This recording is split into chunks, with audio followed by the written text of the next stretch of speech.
All right, so I want to speak on stopping times that happen around the same time, which is joint work with Alejandra Quintos, who just finished her PhD at Columbia and is starting as an assistant professor at the University of Wisconsin in Madison.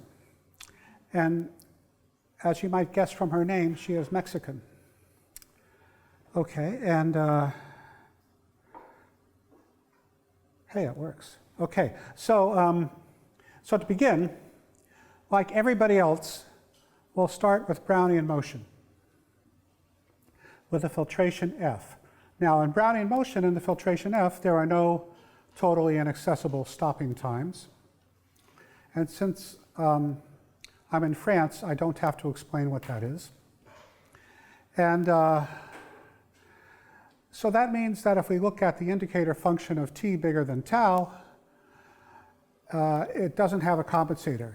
Its compensator is itself, because tau is a predictable stopping time. If we want a totally inaccessible stopping time, we need to expand the space, as Stéphane Crépé was doing in the previous talk. And the typical way to do this is to add an independent exponential random variable z of parameter 1. And then we do what's called a Cox construction, which is tau is the first time that some non-negative f-adapted process alpha becomes bigger than z, and that's a stopping time in the new filtration. And then we can subtract off alpha SDS, and it's a martingale. I always wondered why that was called the Cox construction.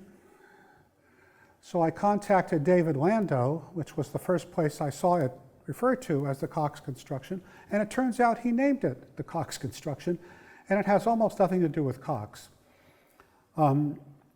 He was struggling with these ideas, and he talked to Rick Durrett, and Rick Durrett said, oh, you just do this. And that was the Cox construction. So, but it was named in honor of David Cox because he did doubly stochastic Poisson processes. So. All right. And now normally, if you want to construct two of these stopping times, it's easy. You just take two independent exponential random variables. They're independent of each other. They're independent of the F filtration. Everything's independent of everything, and life is good. And then when you construct your two stopping times, tau 1 and tau 2, they are conditionally independent of each other given the filtration F. And a consequence of that is that the probability that tau 1 equals tau 2 is 0. Now, if you want that not to be 0, then you can't do it that way. And why would you not want it to be 0?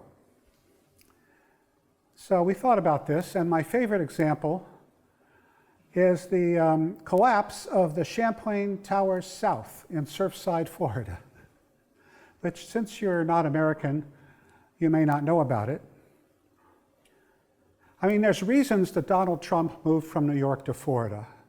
In Florida, they don't believe in regulation. They don't believe in government control.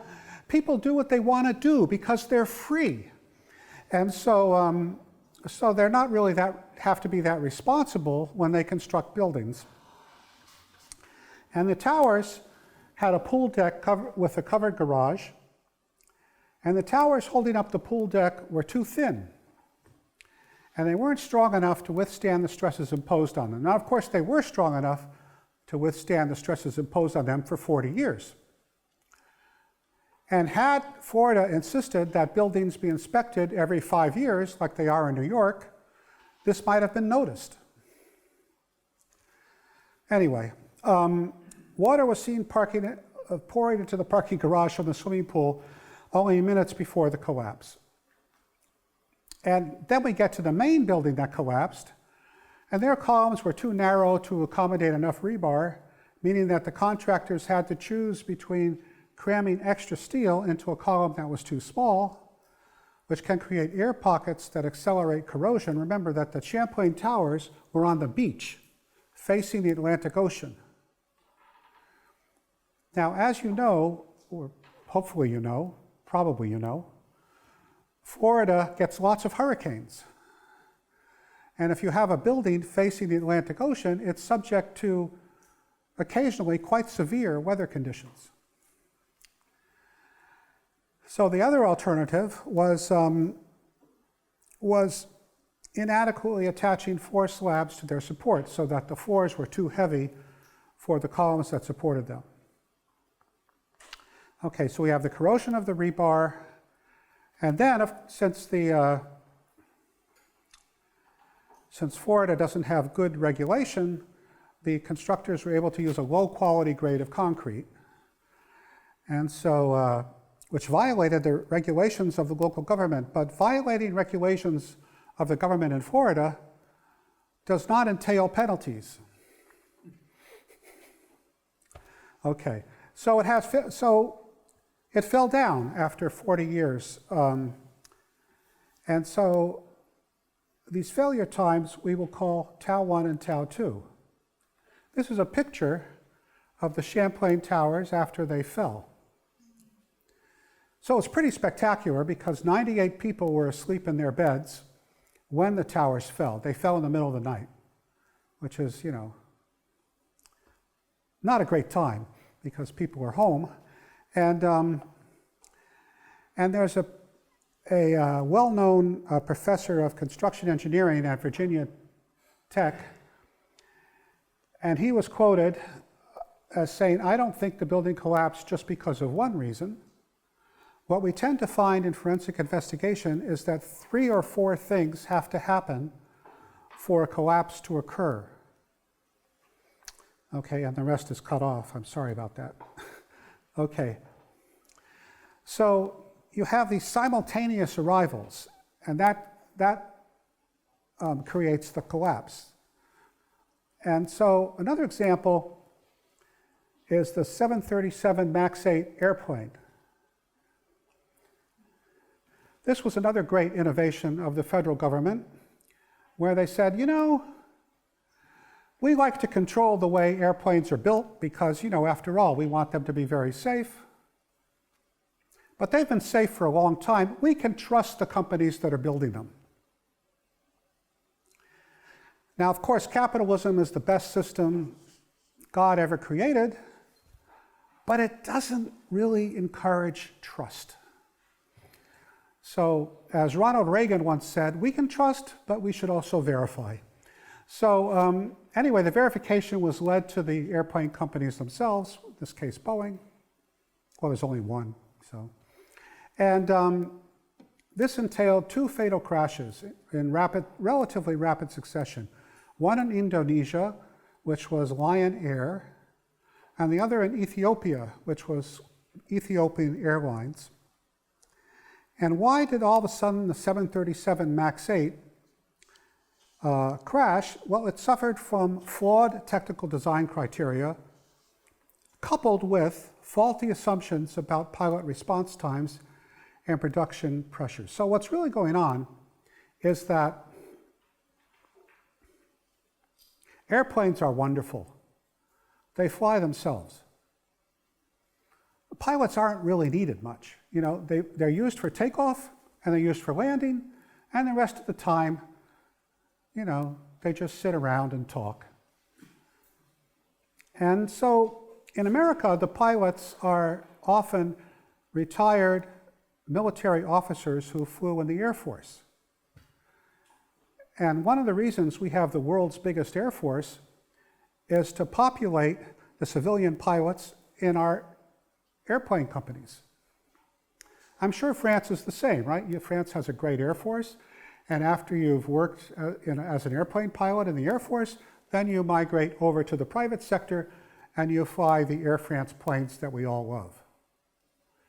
Okay, so in order for these tragedies to have happened, you needed to have faulty sensor data, which the Boeing MAX 8 happily provided, coupled with totally panicked pilots who didn't know what to do because they were untrained and inexperienced.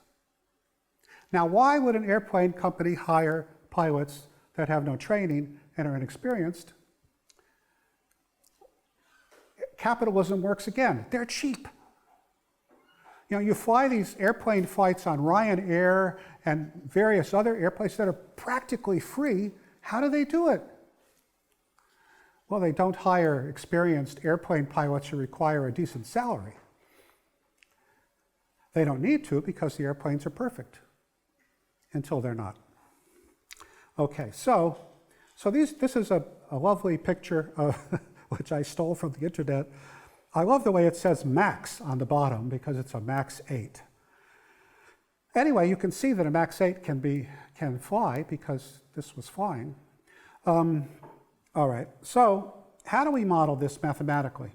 We'll deal with credit risk, don't worry. I know that's the only thing we're interested in. But you know, I suffered 10 years in a industrial engineering department, operational risk really. And so, you know, you become interested in how things work. And you know, one time we had an executive from Boeing come and give a talk, which was really interesting because I got, you know, after they give a talk, you get a one-on-one, and so you can ask him every question you've ever had about airplanes, right? And I'm sure you've had lots of questions about airplanes.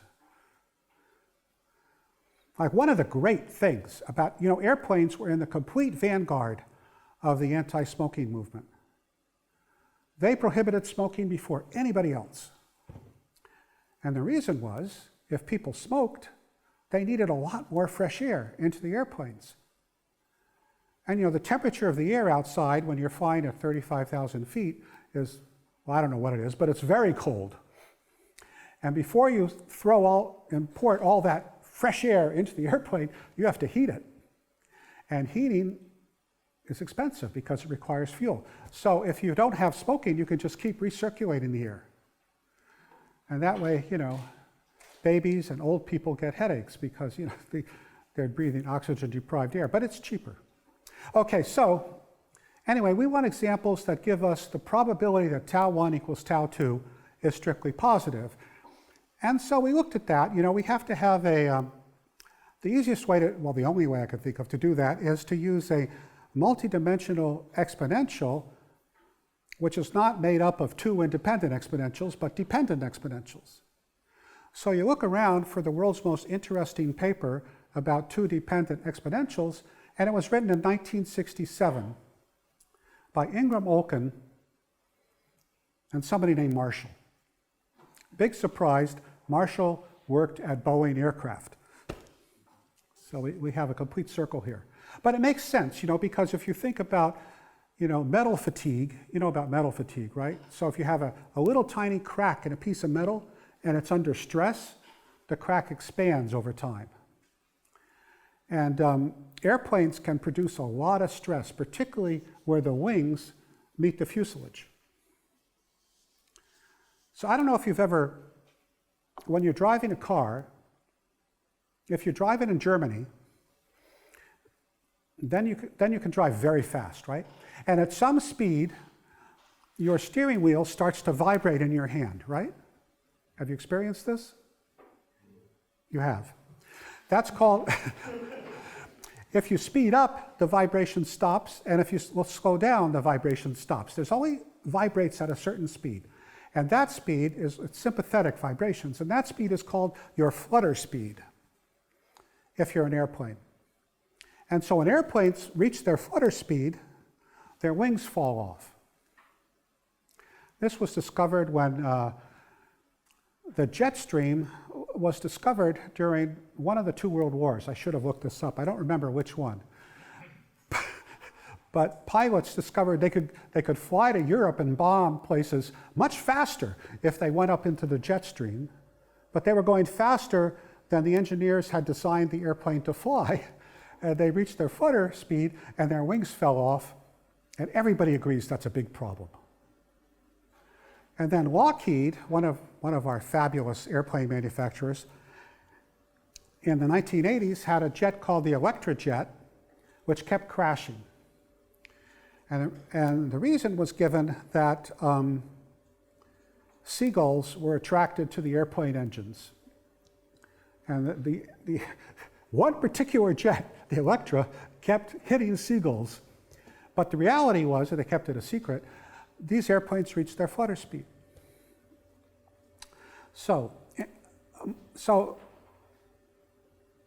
And the flutter speed is affected, of course. I mean, the airplane wings are attached to the fuselage with bolts, you know, and metal wears out. That's why airplanes have to be inspected before they take off. Well, one reason. And they have to be cleared. And it's annoying. Like, I was on an airplane going from San Francisco to New York, and they have these jetways, you know, that come out so you can walk into the airplane without taking stairs. And this idiot, they have a driver of the jetway, and the jetway driver crashed into the plane, and so we couldn't take off until the mechanics could certify that the plane was safe, which they refused to do because there were scratches. So we had to change into another airplane, which delayed us sufficiently that I missed my connecting flight to Ithaca. Anyway, okay, so we're not the first to use the Marshall and Olkin distribution of two dependent exponentials. It's a fabulous distribution because it has an absolutely continuous part and it has a singular part. And the singular part is what allows us to have stopping times have positive probability of being equal. Okay? So how do we do that? Well, we construct three Cox processes, eta 1, eta 2, eta 3. So they're just like everybody likes, three independent exponentials. But then we set tau 1 equal to eta 1 minimum eta 3 and tau 2 to be eta 2 minimum eta 3. And then we can compute the survival function, which basically is equivalent to knowing the joint density. And if we let ai of t be the integral of alpha I of xs ds, where x is some f-adapted stochastic process of interest, maybe. And then we take the z1 through z3 iid exponential 1, because that's the way we created these things. And we assume that ai of t goes to infinity as t goes to infinity. So these are really banal garden variety assumptions.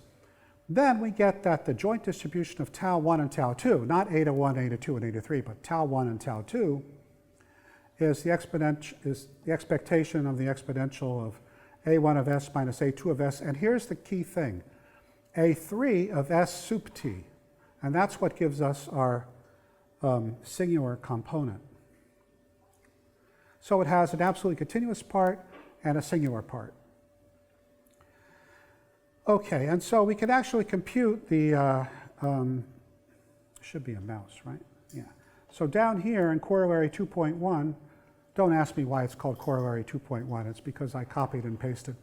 The probability of tau 1 equals tau 2, we can calculate. And it's equal to that, which you see, as if A3 is strictly positive, it's not going to be 0, right? So we're going to have a positive probability. And then you can compute other things of interest, typical things. And it's like a hazard function, as you can see by taking limits. Stefan went overtime, so I'm rushing through. I'm blaming everything on Stefan. Okay? But in any audience, there are fussy people. You know them. You know these people. They're fussy. And they're going to say, look, you want the stopping times to happen at the same time, but is that realistic? And if you try to say, look, this is mathematics, you know, we always take things that are non-realistic and say that's what's going on. Come on. They're still not satisfied. You know, especially if they're like engineers. Some people are never happy. So, okay, so you say, all right, so how about if they're not happening at exactly, precisely the same time, but they're very close? which is what these people would say, right? You know these people. They're in your department, Shin. So then you can say, okay, let's talk about the probability that two stopping times are very close. Well, we can do that too. Okay, good for us. And we get our survival function, we get all the things you normally want.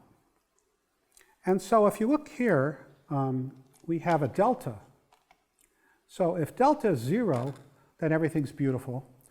And if delta is 1, everything's okay. But if delta is in between, then it gets interesting. So down at the bottom, at the bottom here, I put delta in blue. So it's a little bit subtle, but that's because delta, has meaning. All right, and then we get these crazy distributions, which we love. But everything I've done so far is positive covariance.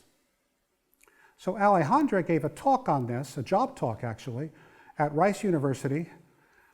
And Philip Ernst was there. Now he's moved to Imperial College in London. Poor guy. But the good news is he got out of Texas. Right? And you don't want to live in Texas. I mean, you really don't, particularly if you're a woman. All right, so Philip Ernst asked, can you come up with an example of negative covariance instead of positive covariance? And so I tried to think of a real-life example of negative covariance, and I came up with a great one. Okay, so let tau 1 be the first time Donald Trump tells the truth, and tau 2 be when he's indicted for his first crime. Okay? And those two should have negative covariance, right? Because if Donald Trump is indicted, probability is really low he's going to tell the truth. Well, right? But it could happen. As I tell my students, you toss a coin, it's heads or tails, it could land on its side. I mean, it never happens, but it could, right? In fact, it may not even come down.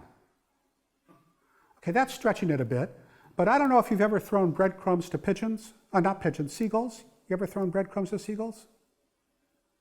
Okay, somebody here doesn't lead a totally sheltered life. Yeah, you should go out and try it sometime. They're really good, right? I mean, they swoop down and they catch those breadcrumbs always before they hit the ground. So they're frantic too, because they collect and they're all going for the breadcrumbs. So you mix in a coin,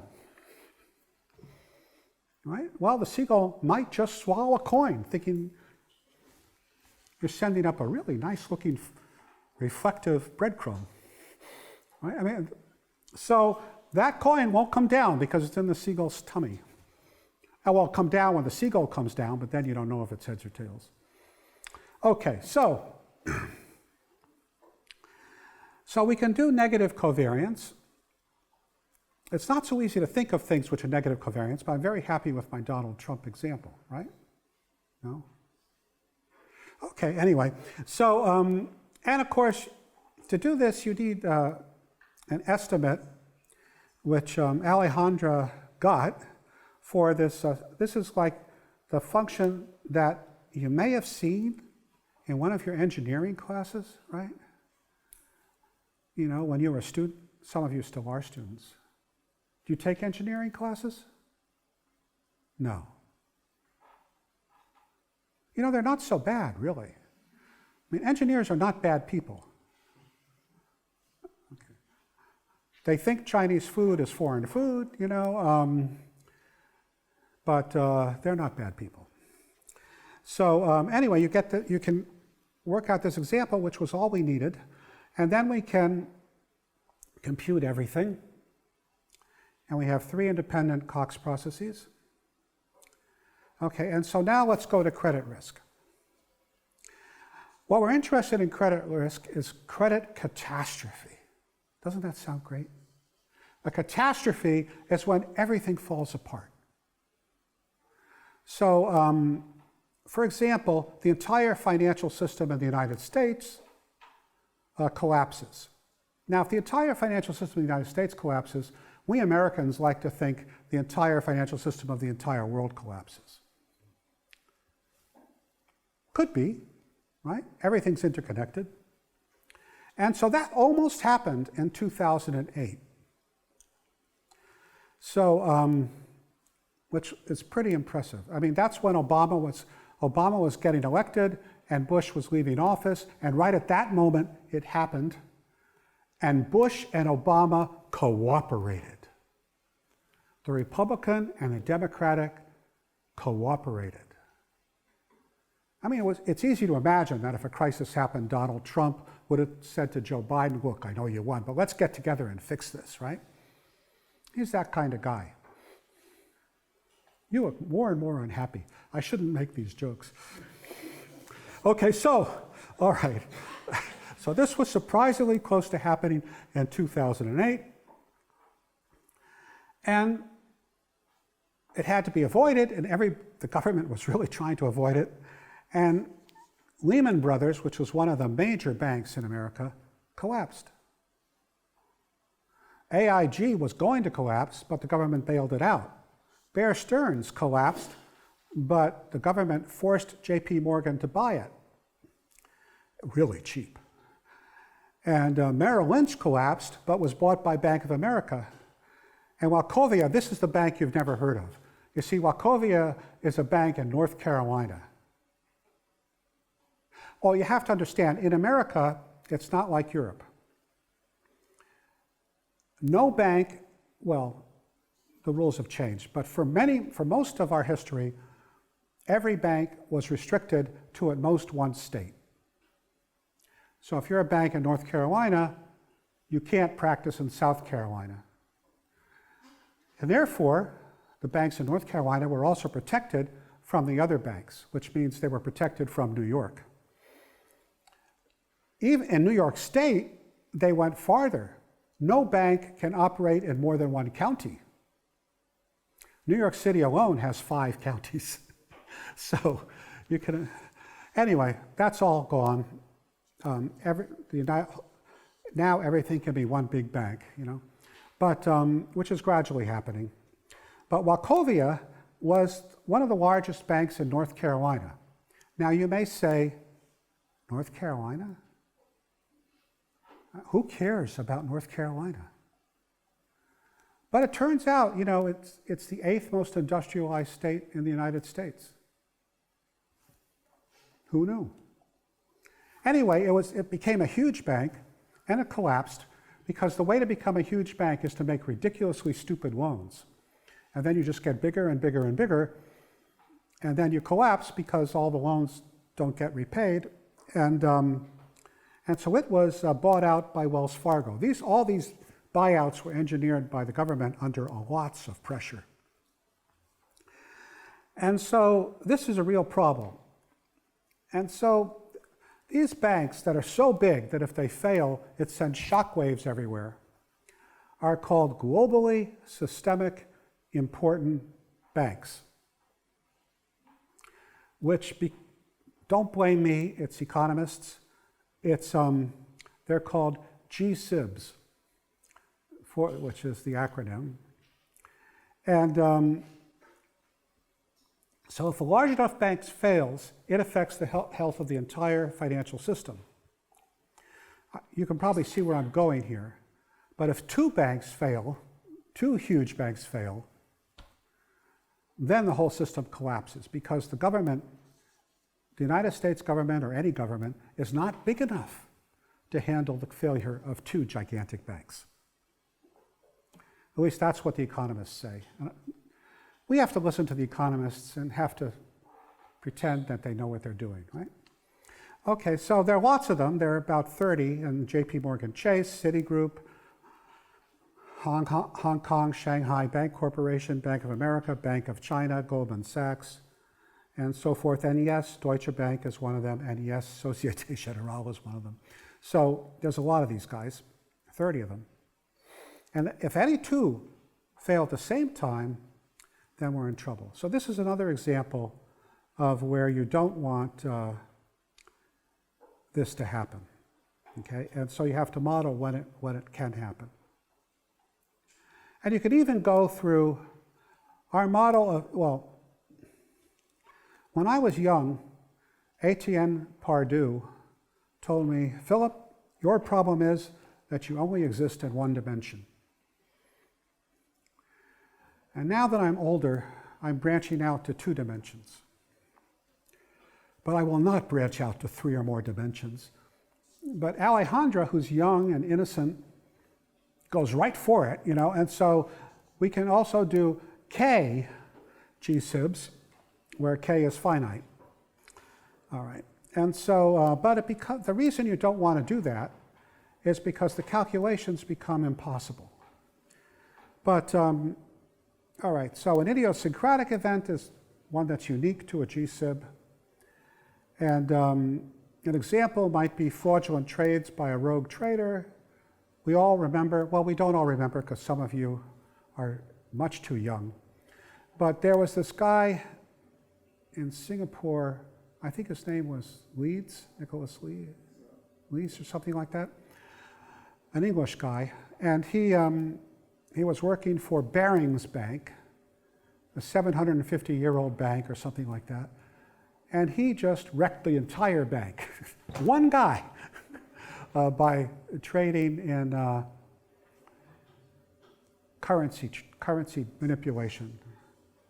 And he would bet that the Japanese yen was going to go up or down, and it didn't. So he would double down and double his bet, and get double again and double again. It's called a doubling strategy, which is ruled out when we make the assumption of absence of arbitrage, but usually works. You just keep doubling until eventually you're lucky and you win. And you have your arbitrage. So, but in this case, the problem is that the reason doubling strategies are ruled out by the assumption of no arbitrage is because you need an infinite fortune for them to continue, because you have to cover yourself no matter how bad things get. And you would think a big English bank, banker to royalty and all this other stuff, would have infinite fortunes, but it turns out they had finite fortune. And so they went bankrupt, and he went underground. He went into hiding. So, but I think he was found, right? You would know, Martin, you're Swiss. Yeah. Okay, so he was found. All right, so you have these market-wide stress events, and this is the perfect application in credit risk. And here, you have the eta. I don't want to impinge on the poster people, but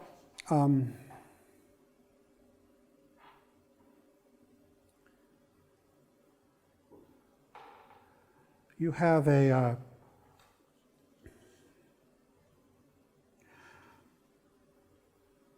so this is a great example where you have the eta 1, the eta 2, and the eta 3. Remember, tau 1 and tau 2 were the minimum of eta 1 and eta 2, and the minimum of eta 2 and eta 3. So, so that's why they're dependent. And what is eta 3? Eta 3 is when credit dries up. So the way the system works, forgive me if you know this already, of course, is that the regulators require banks to have a certain amount of capital in reserve to cover their loans in case there's a run on a bank. And I don't know what that is. Let's say it's 30%, And so they need, if they have $100 outstanding, they need $30 to show that they're liquid enough to survive. And maybe they don't have $30, maybe they have $28. They need it, these are checked every single day. So they need what's called an overnight loan. So Bank of Philip goes to Bank of Uri and says, can you lend me $2 overnight so I can have my minimum requirement?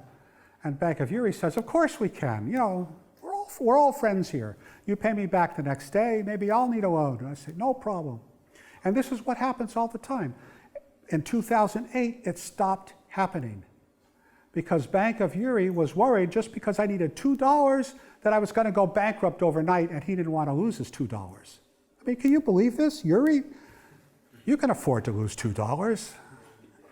All right, so in any event, so these are overnight loans, and all the banks refused to start. I got panicked. when I read in the paper that all banks were not giving overnight loans to each other, that they didn't trust each other for 24 hours, well, it's frightening. And they were right not to trust each other. I mean, they're not stupid, right? They may be irresponsible, but they're not stupid. Okay, and so eta 3 would be this liquidity drying up, and then you would get this crisis. Okay. All right, so this isn't important. I think we can probably stop at this point because there's lots more slides and they just get more and more technical. And so, but you get the idea. You need these, the idea is the following. You want 2 stopping times or more that occur simultaneously with positive probability, and you want to be able to, because that happens in engineering with construction buildings collapsing, with airplanes crashing, and it happens in credit risk with global financial failure. And you want to be able to have a reasonable model and make calculations. Now this is building on work of people that went before us, obviously, including, besides just Marshall and Olkin, Kai Giesecke discovered the Marshall and Olkin's paper and did something similar, but with constant parameters. And in 2003, and then in 2010, Bielecki and Rakowski, who according to Bielecki and Rakowski have already done everything. You have to go into their book and try to find it, which I refuse to do. And Stefan Krepe also has results, and Ying Jiao. So a lot of people have worked on this stuff. Not in the same way we're doing it, but where you don't necessarily always have absolutely continuous compensators. And there are general conditions, which I think Stefan might have mentioned, but I think that was something else. But anyway, if you look in Ethier-Kurtz carefully, because Ethier-Kurtz is so abstract, it's hard to find things. But in Ethier-Kurtz, there are sufficient conditions for a compensator to be absolutely continuous. And then my thesis student, Yan Zeng, who wrote some nice papers with Xin Guo, for his thesis, he found necessary and sufficient conditions for there to be absolutely continuous compensators. And so anyway, there are other papers giving conditions. And so we have absolutely continuous compensators along with singular compensators. Okay, so anyway, there we go, that's the end. We can calculate the partial derivative.